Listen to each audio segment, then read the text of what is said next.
rain today, but really, as it was earlier today, and as we get into the second half of the week, thunderstorms come back and the threat of flooding will remain.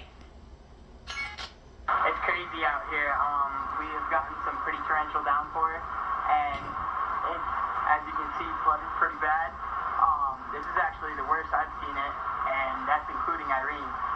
I've talked to a lot of people in town, and they're saying that this is the worst that they've seen. Like the older folks are saying that this might even be worse than the '73 flood that we had. So a lot of comparisons being made between this flood and then what happened with Hurricane Irene back in 2011. That kind of stands in recent memories the benchmark of what happened. 40 people died across the U.S. as a result of that flooding. Not nearly the same type of death toll with this one, Dr. Knapp. However, relating this to hurricanes, the water in some of these communities is higher than it was with that.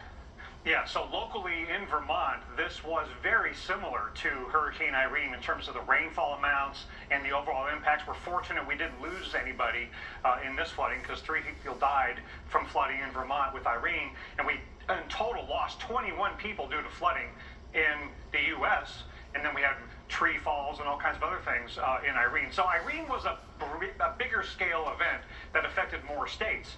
But for Vermont in particular, this was very similar.